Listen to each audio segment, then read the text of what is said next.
वाणी की दो चीज है, दो गुण है। ये दो गुण अगर आपने सीख लिया तो ये जिह्वा रसना से अच्छी कोई इंद्रिय नहीं। एक तो कम बोलो, पहली जो जिह्वा का गुण है वो ये है कि कम बोलना चाहिए। आप किसी भी साधु को देख लेना, ज्यादा आपको बड़बड़ बड़ करते नजर नहीं आएंगे साधु, कम बोलेंगे पर समय पे बोलेंगे। जहां जरूरत है, जहां आवश्यकता है उतना ही बोलेंगे। कम बोलो, समय पे बोलो। समय कहाँ कौन सी वाणी बोलनी है ये देखो। बोलना तो आदमी जन्म से ही सीख जाता, पर क्या बोलना है ये सीखने में बुढ़ापा तक लग जाता है। क्या बोलना ये नहीं हम सीख पाते हैं। कहाँ बोलना है, समय पे बोलना है कि नहीं। एक आदमी था, उसने घर में एक बिल्ली पाल रखी थी और एक कुत्ता पाल रखा था। तो क्या हुआ, एक रात को बिल्ली बड़ी जोर से म्याऊं म्याऊं म्याऊं कर रही थी। अब वो सोने की कोशिश करे तो उसके म्याऊं म्याऊं से उसको नींद नहीं आई। उसने एक दो बार डंडा थोड़ा हिलाया डुलाया, पर बिल्ली है नहीं मानी, म्याऊं म्याऊं करती रही। मालिक को आया गुस्सा, उसने लिया डंडा और इतना ज्यादा बोल रही है, सोने नहीं देती, पकड़ के मारा बिल्ली को। अब बिल्ली को मारा। अब अगले दिन घर में आ गए। अब ये सब चीज कुत्ता देख रहा था, चुपचाप बैठ के देख रहा था कि ये बहुत बड़बड़ाई, इसलिए मालिक ने इसको मारा। अगले दिन घर में आ गए चोर। अब जब चोर आए तो कुत्ते ने सोचा भौंकू, पर फिर तुरंत बिल्ली याद आ गई कि तू भौंका तो तुझ में डंडे पड़ेंगे। क्योंकि कल बिल्ली भौंकी थी, वो चिल्लाई थी तो वो उसको डंडे पड़े थे, आज तुझे पड़ेंगे। तो चुपचाप बैठा रहा। अब जब सुबह हुई, मालिक ने देखा चोरी हुई और ये चुपचाप बैठा रहा, भौंका नहीं, तो लेके डंडा कुत्ते को मारा। अब कुत्ता बेचारा कंफ्यूज है कि वो बोली तो भी पिटी, मैं नहीं बोला तो भी पिटाई हुई। तो इसका मतलब समय पर ही बोलना जिसको आता है वो पिटाई से बच सकता है। यहाँ तक कहीं भी जा करके कई लोग होते हैं ना, उनका नाम कुछ भी उनका, लेकिन असल में नाम उनका रायचंद होना चाहिए, क्योंकि जहां तहां जहां मन करता राय देने लगते। कोई पूछ नहीं रहा उनसे राय, फिर भी जाके दे देते। तो कम बोलो, समय पर बोलो। समय पर बोलना जरूरी है। समय पर चुप भी रहे तो भी, धृतराष्ट्र मौन रहे इसलिए महाभारत हुआ। अगर धृतराष्ट्र उस समय एक शब्द से अपने पुत्र को बोल देते कि नहीं खबरदार,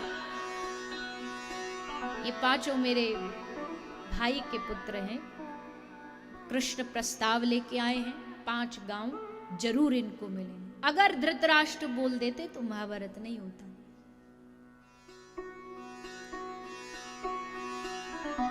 इसलिए जिह्वा बड़ी खतरनाक है।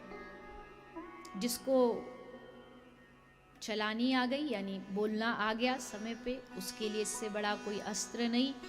लेकिन जिसको नहीं आया, बरसों पुराने दोस्त को दुश्मन और दुश्मन को दोस्त बना सकती है ये जिह्वा, एक शब्द से। तो हरि बोल मेरी रसना, घड़ी घड़ी ए रसना। बहुत समय हो गया दुनिया की बातें करते करते, बुराइयां करते करते, उसके बारे में बोला, उसके बारे में बोला, पर अब व्यर्थ बिताती है क्यों जीवन। क्यों व्यर्थ में जीवन बिता रही है। अरे इतनी सुंदर वाणी मिली है, इस वाणी को हरि नाम में लगा, राम नाम के गुणगान में लगा, भीतर मुख में पड़ी पड़ी क्यों व्यर्थ जीवन बिताती। हरि बोल, कृष्ण बोल, राम बोल, श्री राधा बोल, तभी इस जिह्वा की सार्थकता है। इस जिह्वा को आदत हो जानी चाहिए, इस जीव को ऐसी आदत हो जानी चाहिए कि जिह्वा पर हर समय हर क्षण भगवान नाम चलता रहे, चलता रहे। अभी नहीं चलता, सब जानते हैं अपने घट की बात। अभी बस बैठी रहती, आराम फरमाती रहती है। पर जब सत्संग का रस चढ़ेगा, हरिनाम का रस चढ़ेगा, हमारे जो संप्रदाय के प्रवर्तक है श्री चैतन्य महाप्रभु की चरित्र में कथा आती है कि महाप्रभु के एक परिकर थे, बड़े नाम में डूबे हुए थे, जिव्या से हमेशा हरि बोल हरे कृष्ण निकलता रहता। तो और भी महाप्रभु के परिकर थे, वो सब संग रहते थे, सुबह उठ के सब एक ही जगह जाके स्नान करते थे, शौच इत्यादि जाते थे। तो जब वो भक्त जाते थे शौच के लिए, तो वहाँ शौच की लाइन जो लगी होती उसमें भी वो हरे कृष्ण बोलते, और शौचालय में जब बैठते तब भी उनकी जीभ से हरे कृष्ण सुनाई देता। अब ये बात जो साथ वाले थे परिकर उनको अच्छी नहीं लगी, उन्होंने जाके महाप्रभु को शिकायत कर दी। महाप्रभु देखो, शौचालय में बैठ के इतना शुद्ध पवित्र नाम लेता है भगवान का, ये कोई बात है? इतनी पवित्र नाम को कितनी गंदी जगह पर ये लेता, आप समझाओ ना इसको। महाप्रभु तो जानते थे भगवान नाम कहीं भी लिया जा सकता, पर इन सबको पाठ पढ़ाने के लिए महाप्रभु ने उसको आज्ञा दे दी कि बेटा जब तू शौच जाता है तब थोड़ी देर के लिए तू जिह्वा से हरि नाम मत बोला कर। अब भगवान की आज्ञा, महाप्रभु की आज्ञा कैसे टाल सकता। आए, अब उन जिन लोगों ने शिकायत करी थी ना, उनका जो सीसीटीवी था वो वहीं लगा हुआ था। अगले दिन देखते हैं आज बोलता कि नहीं बोलता। अगर आज बोले फिर गुरु जी को शिकायत करेंगे। हर गुरु की मंडली में ऐसे चेला जरूर पाए जाते हैं जो दूसरे गुरु भाई की जाकर के महाराज जी ऐसा बोल रहा था। ऐसे चेलाओं से भी ही गुरु जी दुखी होते। ऐसे चेलाओं से राम बचाए। एक गुरुजी थे, बेचारे थोड़े से वृद्ध हो गए थे, बूढ़े हो गए थे। तो एक शिष्य उनकी सेवा में रहता। गुरुजी सो रहे थे, लेट रहे थे, तो लेटे लेटे बोले, अरे बेटा जरा बाहर देख के आ कि बारिश तो नहीं हो रही, धोती होती सब सूखी है, गीली हो जाएगी, तो एक बार देख कर क्या। लग क्या गुरुजी बाहर जाने की क्या जरूरत, बढ़िया ठंड में हम कंबल ओढ़ के सो रहे हैं। देखो ये बिल्ली बाहर से ही आई है, इस पे हाथ फेर के देख लो, अगर गीली हो रही होगी तो बारिश हुई होगी। गुरुजी चुप हो गए। बेटा रात हो गई, एक काम कर, थोड़ा सा दिया बुझा दे, अंधेरा हो जाए तो हमें नींद आ जाएगी। लग क्या गुरुजी आप बेकार में परेशान करो, आंख बंद कर लो ना, दिया बुझ जाएगा अपने आप। गुरुजी बोले अच्छा चल ठीक है। थोड़ी देर बाद गुरुजी बोले बेटा बड़ी जोर की हवा चल रही, जरा उठ के दरवाजा लगा दे। क्या गुरुजी, 2 काम मैंने कर दिए, एक काम आप खुद उठ के नहीं कर सकते? गुरुजी बोले ये तो मानने वाला नहीं है, अब ऐसे शिष्यों से क्या आशा करो।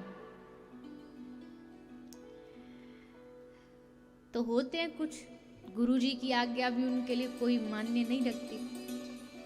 तो ये सब जाके आज देख रहे थे कि ये आज तो भगवान का नाम नहीं लेगा, नहीं तो हम जाके महाप्रभु से शिकायत करेंगे। पर आज क्या देखा, आज ये नाम तो नहीं ले रहा, पर जब लाइन में लगा है तो अपने हाथ से अपनी जीभ को पकड़ के खड़ा है। और हद तो तब हो गई जब ये शौच घर में गया तो वहां भी अपनी जीभ पकड़ के बैठ गए।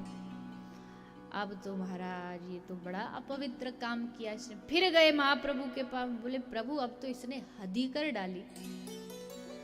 अरे शौचालय में अपनी जिह्वा को हाथ से पकड़ रखा है इसने, पूछो इससे।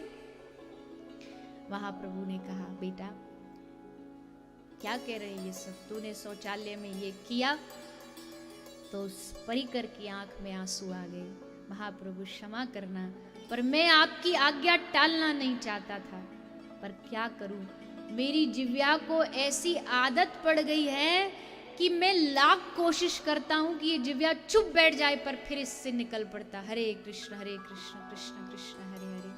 मैं लाख प्रयास करके इस जिह्वा को रोका, पर नहीं रुकी, तो मैंने हाथ पकड़ के इस जीभ को पकड़ लिया कि चुप बैठ, महाप्रभु की आज्ञा है तुझे शौचालय में नाम नहीं लेना।